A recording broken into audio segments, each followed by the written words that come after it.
All right. Okay. So we're finally back. So whenever I pull this for the podcast, it's gonna sound terrible because it's a bunch of stuff that went wrong. But okay, we're back. So we're talking about Tom Izzo. He screamed and yelled at a kid. I actually was able to get the video actually to work now. So there it is.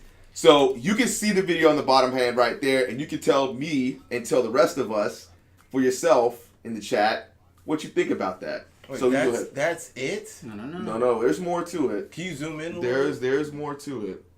You haven't seen this? Way to prep for the show. No. Yeah. So he gets a little bit more upset, gets more annoyed, or whatnot. So yeah, he's I mean, he looks like he's gonna beat the guy up, but that is nothing compared to what happened. These are just other things that he's did. That's nothing compared to what happened with Fred Taylor's son. Well, Fred Taylor's son got fucking choked out, didn't he? Almost. Yeah, choke. It was bad, and everybody's like, "Well, Fred, what are you gonna do?" There are coaches. There are coaches that abuse their power. Right. There are coaches that, cross the line, but this is not. Yeah, this is not the case. I don't think it's like what Brian Badagame said. I think it's passion. So look, when you're so Tom Izzo's had an issue where he's been bounced out of the tournament. I mean, he got bounced by a 15 seed last year, didn't he? Or the year before? Like he's been bounced. So there's obviously a lot of pressure that's going on with him having to win this game, and then you have a freshman that is not making a mistake, but the same mistake that he's been making all year long, bro. They're gonna get mad. Is that his best player? No, I don't know. I don't think so. Well, it doesn't matter. Can you imagine? You got to think about it. It's kind of like when we play flag football. Glenn is our best player. When things go wrong, and it's kind of like I need you to hustle. you need to. Any sport like you're competing, so like testosterone and you have adrenaline. You have to be hyped. Like it's an emotional event. Like right. People get emotional. It happens. Well, I'm not Players saying. argue. I'm not even saying it's anything like it's testosterone twice angry. I'm just saying I would be straight up angry if I had a player who was just lethargic. It was just like dragging his feet. Yeah. I mean, that's enough to piss off a coach. I need you to hustle, and I told you to hustle, and you're not not hustling right during the NCAA tournament, the that's biggest obvious stage as well. You need to show some energy to get your team. I mean, if you're gonna do that, then get out of here. I don't want to see that. And you know what? Like right. I played sports. What happens in practice is 100 times worse than what happens during the game. That's what they all say. Trust me. If you don't run in practice, you ain't playing. This happens times 100,000. Right. Yeah, they're fighting you. Yeah. And then they're having the team jump you. Right. Because they're gonna punish the team. Tom's not running. Yeah. Go in and get us. Run extra laps. If you're mad at this, just don't go to a basketball practice. So they're saying that like I guess my thing is this.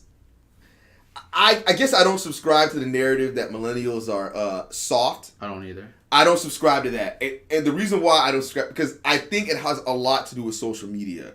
People like to be angry. And what's so bad and the reason why ESPN is trash now. And and Shannon Sharp and Skip Bayless made me mad too with this.